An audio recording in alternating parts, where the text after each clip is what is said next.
Okay, let's talk about Skeleton Crew. So Skeleton Crew is the newest show from Star Wars on Disney Plus, and it is about these kids, Wim, Fern, Katie, and Neil, as they go off on an adventure, Goonies 80s style, and essentially get caught up in a pirate faring type of situation with a dude named Jod, played by Jude Law. And Fern is actually, I think, kind of the only recognizable kid, to where she is the little girl from the remake of Firestarters from a few years back. And I'm happy to see that she, is still acting, because frankly, she's kind of she is genuinely, I think, one of the best actors of the, young children. Wim is also very good. I find his story relatable and that kind of stuff, but I do think Fern is probably the best of the acting, when it comes to that department. And this show, I think, really does show that, if you get creative people to work on these Star Wars shows, they can work. And I do think that this show maybe would have, or at least this team could really shine when it comes to making an Indiana Jones show. Because I thought that during like the middle of this portion of this thing of the show, where it's like, this should have been like an Indiana Jones show. Like, obviously, you would have had to change going to different planets to something else, but like that scene or that planet in, I think, the 4th episode, forgive me, but that planet in the 4th episode easily just could have been Chernobyl, and very much gave me Chernobyl vibes. I also want to quickly apologize because I have a bit of a cough and stuffy nose. My niece is sick, and for some odd reason, whenever my niece is sick, somehow I get sick. I think it's because I take care of her. But, not that I'm throwing my niece under the bus, of course, if you're watching this in the future. But I don't know, when she gets sick, I have an odd habit of getting sick as well, so, who knows what that's about. But anywho, I think that Chernobyl episode, episode 4, is actually really good, and is the one where, I believe show creators, John Watts, who, by the way, did the Tom Holland Spider-Man trilogy, and honestly, I think he's a better writer than he is a director. I love the, I love Homecoming. Sorry, those movies kind of all have very similar titles. I love Homecoming, but I do think that those first 2 films having like 5 different writers was maybe a mistake. And then, of course, I don't know, like, it's just kind of crazy to think how many people wrote that trilogy. But anywho, that all being said, I think John Watts did a good job writing this show, at least the episodes that he wrote with Christopher Ford. And I believe Christopher Ford also directed like an episode or 2 of this show, and I think both men do a good job directing this, and they probably have the strongest creative voices and it shows when it comes to this show. The Daniels, I think, did a good job. I have decided, after like 2 years of searching for Everything Everywhere All at Once on Blu-ray to no avail, that I'm just gonna be one of those people who have never seen that movie. Now it is on Max. It got on Max like a month or 2 ago, so I might watch it there if anyone cares. But yeah, the Daniels, I think, do the best job of directing their respective episode compared to Bryce Dallas Howard, who I don't think has her own voice quite yet, and Lee Isaac Chung, who I love Twisters. I think Twisters was definitely my #1 favorite film of last year. And I'm just gonna say this is going to be a hot take, but I think Twisters most certainly deserves a Best Picture nom more than Minari. Minari was okay. Twisters was, in my opinion, a really good movie. not great. And my other top three of last year most certainly could be categorized as better films, but frankly, I don't care. It's my list, and I never really shared those on this channel. Never really had an interest. Plus, I don't think anyone would care, honestly. But that being said, he does a good job. I think he just has this show really does demonstrate why television is a writer's game, because, like I said, John Watts and Ford do a amazing job writing this show. And the female writer who writes Bryce's episode and the Daniels' episode, I think she does a good job, but you can definitely tell that she perhaps is not, she is not like the, Watts and Ford. But no hate towards her, of course. This is just a really creative show, and I think demonstrates why, or what, forgive me, Lucasfilm should be doing. There's a reason why your most acclaimed shows, Mandalorian Season 1, went back and said, hey, what if we just made a show inspired by the stuff that inspired George Lucas? And Mandalorian Season 1 was a great season. The Prisoner is most certainly, I think, one of the worst episodes of the entire show, but that season had a grand sort of unified vision, and if you know anything about physics, a grand unified field theory is pretty damn well hard to maintain. That's a physics joke that no one's gonna get. But in all seriousness, that season did a very good job at having that unified feel to it. Whether or not, you felt like that show was Star Wars at the beginning, it felt like someone's vision, and that helped it stand amongst its peers. Obviously, it became more Star Wars as the series went on, which I think is a bit of a mistake. I think it should have stayed in its space western sort of, bubble. But,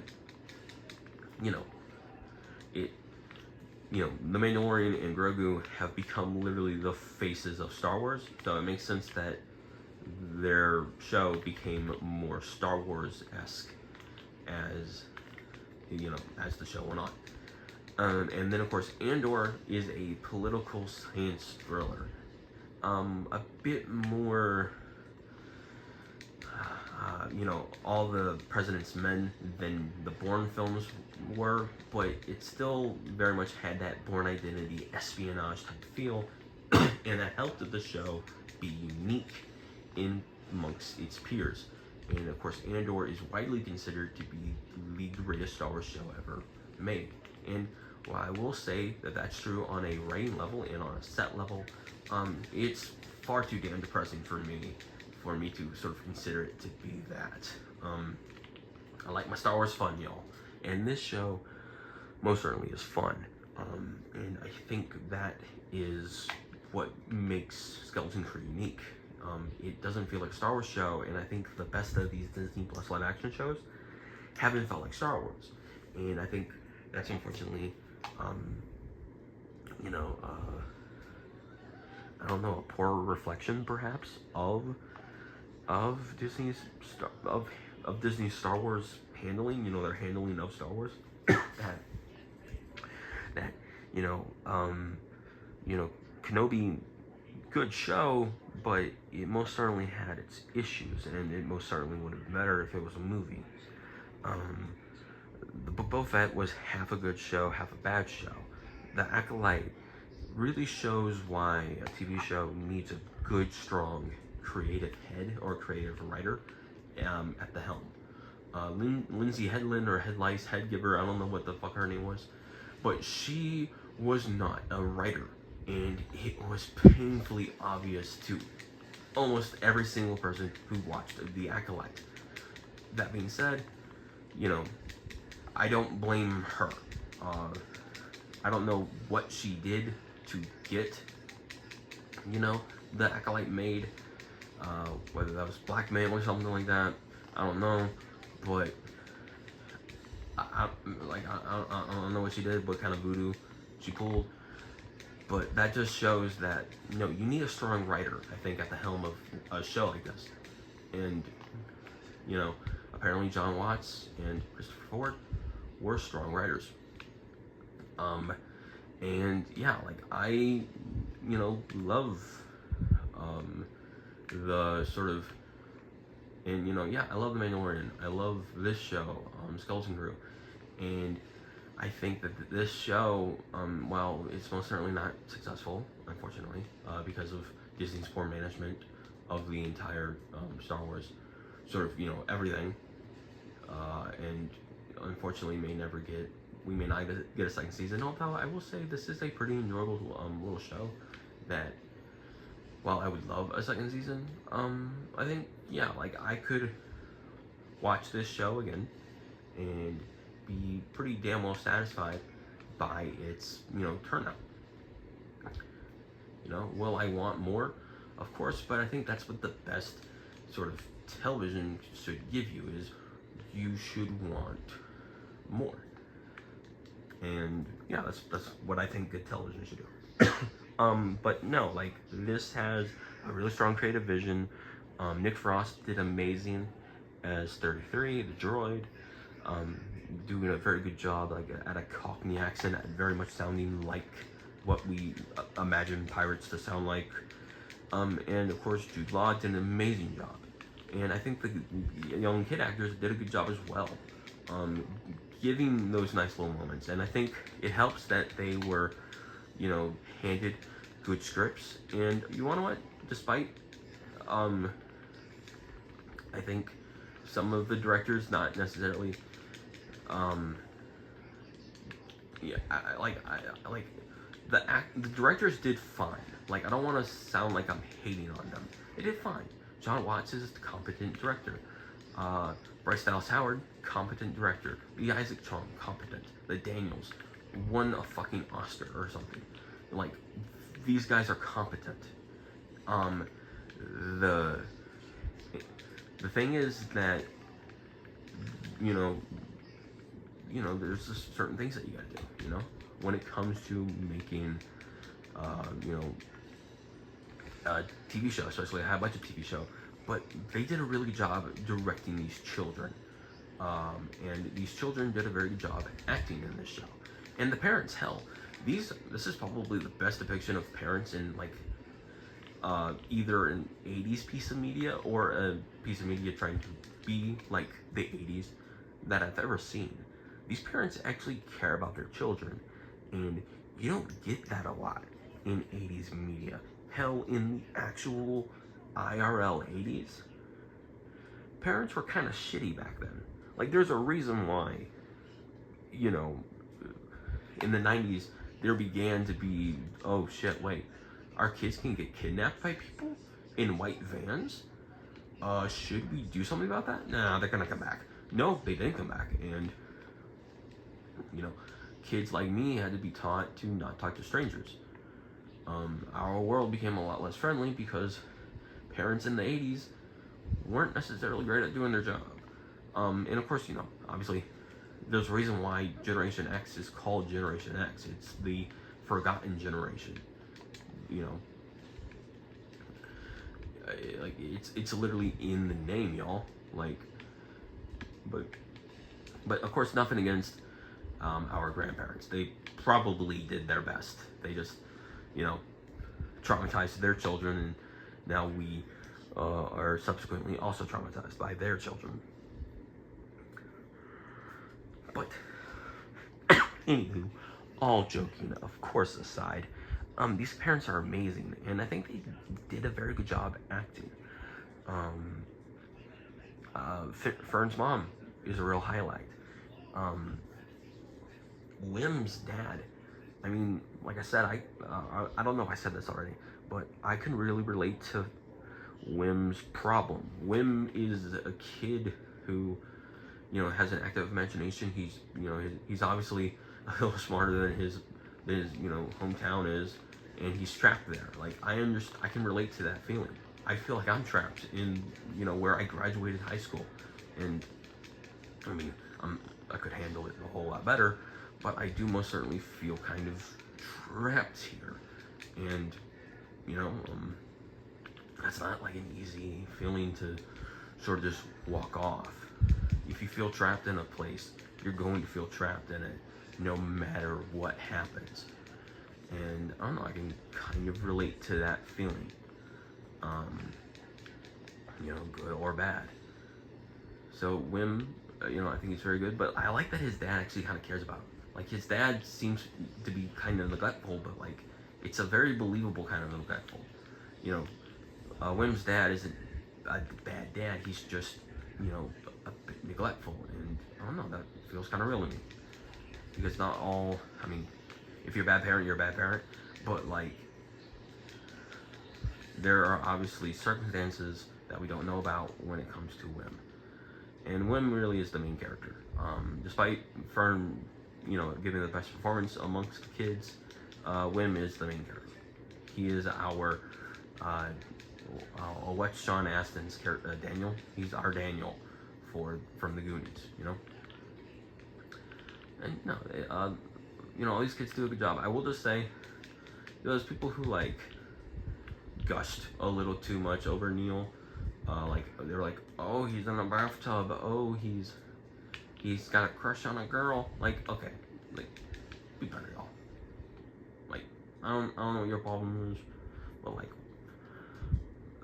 be a bit better. Don't like be shipping kids. Like, that's weird. Granted, this is a very small subset of fans that I only know about because I saw a YouTube video about how there are some weird people in the Neil Nation being very weird and pedo-ish. But seriously, I mean, let's not be weird and, you know, pedo-ish. Like, dear God, like, it's not an endearing sort of quality to have. That being said, on a lighter note, I think the effects are okay. Suburbia looks a little terrible in the first episode, but when we get back to AT-AT, and because we're not really in Suburbia, we're more on like sets and stuff like that, it looks pretty good. Granted, these are probably sets aided by the volume, but this doesn't have the, oh my god, this is obviously the volume type feel like with Boba Fett, with Kenobi. Kenobi really, I think, suffers hard from being filmed in the volume. But this show, thankfully, does not have that. And of course, Chernobyl looks amazing. And yeah, it actually has a pretty okay mystery. It's not anything complex, but there's a reason why the children's you know, planet was a little hard to escape from, and why it's a little hard to find, and why Jude Law's character has kind of such a vested interest in it. And yeah, you know, I liked this little show. Was it, or is it one of the best Star Wars shows ever made? I don't know, but I'm most certainly like it. And while, I mean, I think the best Star Wars shows are most certainly within the realm of animation. You know, your Bad Batches, your Clone Wars, Rebels. This most certainly is good, and I think, you know, if you enjoyed it, good. I think Disney needs to, or Lucasfilm needs to figure out a bit more about quality control, because there's a serious lack of it, and I think the Acolyte being so terrible and being so expensive hurt this show. And there are a lot of people who are now just like, oh, let's now focus all of our attention on, you know, now that the show's over, let's focus all of our attention on Andor, because we know that Andor is going to be amazing. And I think if the Acolyte didn't come out, then we would be seeing possibly this show more popular than it is, because this is actually a good show. And I don't know, I just kind of wish that that it was a bit better. But is that everything? I talked about the kids. I talked about favorite episode is, I think, episode 4. I think that's the episode where right, yeah, because there's the 2-part opener. Then there's the episode on the moon, Chernobyl, Pirate Spa, Crab Monster, which is a very impressive effect. And then you have, of course, the 2 final episodes. And I will say the finale is pretty good. I do like it. It was very fun, and it felt very 80s-ish, you know. And actually, it felt very Stranger Things-esque. This show, you know, was pitched like, oh, you know, Goonies, Stranger Things, you know, 80s nostalgia, and that's very cool. But yeah, like, I think the more we get into the show, the more it kind of feels like, you know, it's very Spielbergian, but it does feel more like Stranger Things the further into the show we get. And real quickly, I'm going to try to touch on this. I think this show was also aimed at kids heavily, and I have no idea if kids are going to, how kids are responding to this show. I know a lot of kids who are Star Wars fans are probably only Star Wars fans because of their parents. These kids, if you look at interviews with them, nothing against these kids, obviously, but if you look at like their interviews, you can kind of tell that they maybe aren't the biggest Star Wars fans, simply because these kids were born in like the weird time gap between Revenge of the Sith and Force Awakens. You know, I've had a few employees who were born in like 2007, 2008 era, you know, circa 2008, 2007, who have just never seen Star Wars. And you know, like, that's just absolutely mind-boggling, because, you know, what the hell do you mean you haven't seen Star Wars? And the reason they haven't seen Star Wars is because they were born in between The Force Awakens and, you know, Revenge of the Sith. And, you know, in between 2005 and 2015, there was nothing. Rebels, unfortunately, I don't think, I mean, it has an impact on its fan base, but I don't think that fan base is younger than, you know, 18 now. You know, like, it didn't do, you know, the big sort of thing of like, oh, hey, expanding. And a lot of these new Star Wars shows are aimed at people my age, in their 20s and higher. And I think that, unfortunately, Star Wars lost its kid demographic. Marvel's a bit better about it, and they are, you know, trying to bank on nostalgia now with Doctor Doom being played by RDJ. But I don't know, like, it's very interesting to sort of be like, I mean, Star Wars has always been for kids, but like, we aren't making things for kids. And I hope soon to get an announcement for the next animated show, because I think Star Wars is at its best when it's, you know, when it's in the realm of animation. I've said this before, Clone Wars, Bad Batch, Rebels are 3 of the best Star Wars shows. And those shows are animated. And Bad Batch was sort of aimed, and Clone Wars was also aimed at, you know, older elementary, middle school children and up. Bad Batch very much the same way. And I don't know, we need to start trying to aim Star Wars back at kids. I actually tried to make an episode about this on my podcast, Dan's Bad Hair Day, but technical errors abound sometimes when you are making a podcast.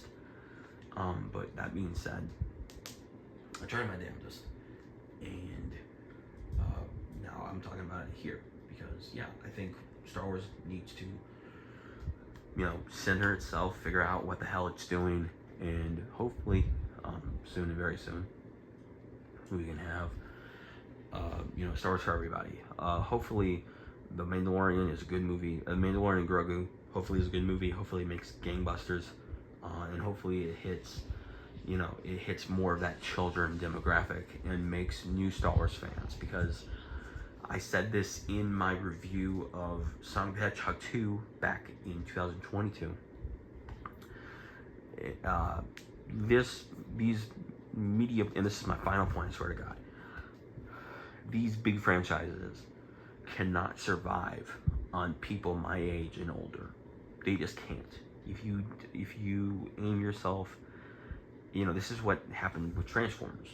Transformers aimed at sort of the last decade, you know, after the cancellation of Transformers Prime, or after the ending of Transformers Prime and the end of Rescue Bots, it went and the subsequent like cancellation or whatever of Robots in Disguise, it aimed itself at older audiences, and we saw the reflection of that in the box office for, you know, in the toy sales, in the box office for Rise of the Beast and Transformers 1. Star Wars lost it, or Transformers lost who its appeal was supposed to be to. And the great thing about watching Sonic the Hedgehog 2 and watching Sonic the Hedgehog 3 just a few weeks ago was that I saw children excited to go and watch Sonic. Because Sonic can only survive if the kids are interested in it, not if someone like me is interested in it. And I love the Sonic movies, and I'm excited to see what they do in 4. But I'm gonna die one day, y'all. And the most important thing for the Sonic franchise, for all these franchises that were aimed at us as kids, is to be aimed at today's kids. You know, Craig Kyle, one of Marvel Animation's biggest legends, said that you're making stuff not only for the fans now, but for the fans to be. And Star Wars needs to focus on the fans to be. That is it for now. Comment below, let me know. Am I wrong? Am I right? I'd love to hear from you. So remember that God, He made you special. He loves you very much. I hope you're having a very lovely day. I hope you had a very lovely week. And this has been the 600th video on this channel. God bless y'all.